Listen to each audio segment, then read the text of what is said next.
Hello. मैं आज आपको बताना चाहता हूं अकाउंटिंग फॉर पार्टनरशिप के बेसिक कॉन्सेप्ट के बारे में, जो हमारा क्लास 12th का पहला चैप्टर है। सबसे पहले मैं आपको बताना चाहता हूं पार्टनरशिप डीड होने के टाइम में क्या अकाउंटिंग ट्रीटमेंट किया जाता है, जब पार्टनरशिप डीड नहीं होती तब क्या अकाउंटिंग ट्रीटमेंट किया जाता है, फिर मिनिमम गारंटी ऑफ प्रॉफिट के लिए क्या ट्रीटमेंट किया जाता है और पास्ट एडजस्टमेंट्स के लिए क्या ट्रीटमेंट किए जाते हैं। सबसे पहले देखते हैं what do mean by partnership deed. Partnership deed means a formal written document where terms and condition of partnerships are being stated। यानी जहां पर पार्टनरशिप की नियम कानून और शर्तें लिखी जाती हैं उसे हम पार्टनरशिप डीड कहते हैं।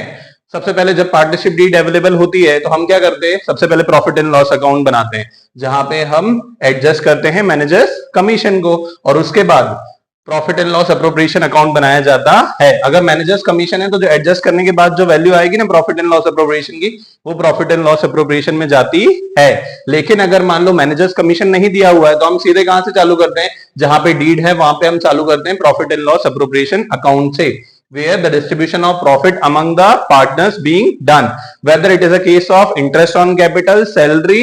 or commission or interest on partners loan given to the firm या इंटरेस्ट ऑन ड्रॉइंग, है ना। ये सारी चीजें हम ट्रीट करते हैं और फिर उसके बाद रिमेनिंग जो बैलेंस बचता है either it is being a profit और लॉस, उनके प्रॉफिट शेयरिंग रेशियो में उन्हें बांट दिया जाता है। उसके बाद फिर पार्टनर्स कैपिटल अकाउंट बनाया जाता है। वो दो टाइप से बनता है, एक होता है फिक्स कैपिटल मेथड और दूसरा होता है fluctuating capital method. Fix capital method के अंदर में फिक्स कैपिटल और करेंट कैपिटल अकाउंट बनाए जाते हैं और फ्लक्चुएटिंग कैपिटल मेथड में फिक्स कैपिटल अकाउंट और करेंट कैपिटल अकाउंट को दोनों को मिक्स करके जब बना दिया जाता है तो उसे हम फ्लक्चुएटिंग कैपिटल अकाउंट कहते हैं। दूसरा हमने देखे कि जब पार्टनरशिप डीड नहीं होती है तो हमने देख लिया कि डीड होती है तो क्या करते हैं, profit and loss account, profit and loss appropriation account और पार्टनर्स कैपिटल अकाउंट बना दिया जाता है क्वेश्चन की रिक्वायरमेंट के हिसाब से।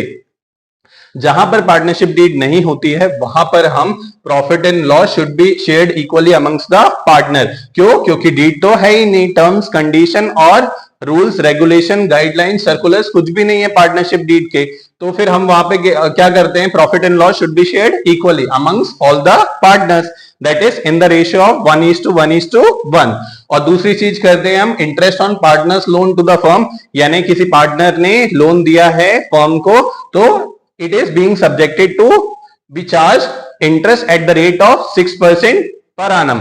लेकिन अगर क्वेश्चन में 18% दिया है तो भी 6% ही चार्ज करेंगे, अगर क्वेश्चन में 36% दिया है तो भी 6% ही चार्ज करेंगे, अगर क्वेश्चन में 40% दिया है तो भी 6% ही चार्ज करेंगे। ये कब होता है, जब पार्टनरशिप डीड नहीं होती है तब। लेकिन तो हमारा हो गया पार्टनरशिप डीड होती है तो क्या ट्रीटमेंट होगा, पार्टनरशिप डीड नहीं होती है तो क्या ट्रीटमेंट होगा, और जब मिनिमम गारंटी ऑफ प्रॉफिट हम देते हैं तो फिर क्या ट्रीटमेंट करते हैं।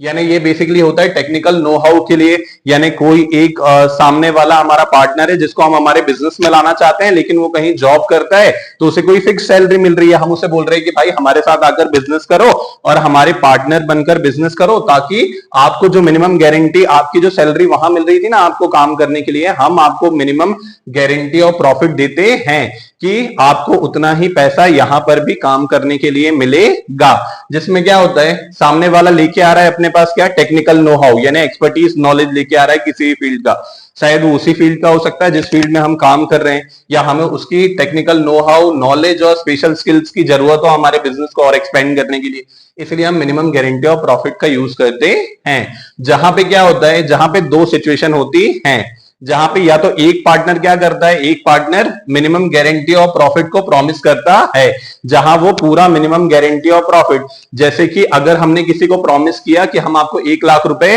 देंगे लेकिन आपको 1 लाख रुपए दे रहे हैं, लेकिन जब हमने प्रॉफिट डिस्ट्रीब्यूट किया तो बेचारे को 50,000 रुपए ही गया। अब वो 50,000 रुपए के लिए हमें देख रहा है तो हम बोल रहे हैं उसको कि ठीक है भाई, मैंने अगर एक अकेले पार्टनर ने तुम्हें प्रॉमिस किया था तो मैं 50,000 रुपए तुम्हें दूंगा। तो यहां पे जब एक पार्टनर प्रॉमिस करता है तो पूरा पैसा उन्हें देता है, लेकिन जब दो या दो से ज्यादा पार्टनर प्रॉमिस करते हैं तो वो उस शेयर को, जैसे मेरे को 1 लाख रुपए देना है और 50,000 रुपए प्रॉफिट से चला गया तो रिमेनिंग पोर्शन कितना है, 50,000। तो या तो चाहूं तो मैं इक्वली बांट सकता हूं या तो मैं अपने उनके साथ अलग रेशियो में भी बांट सकता हूं, लेकिन ये केस कब होगा, जब दो या दो से ज्यादा पार्टनर्स होते हैं तब का केस है। लेकिन अगर सिंगल पार्टनर होगा तो पूरा रिम्बर्स करेगा सिंगल पार्टनर अगर प्रॉमिस किया है तो, लेकिन अगर दो या दो से ज्यादा पार्टनर है तो इक्वली देंगे, या तो अपने खुद के जो रेशियो उन्होंने डिसाइड किए उसमें वो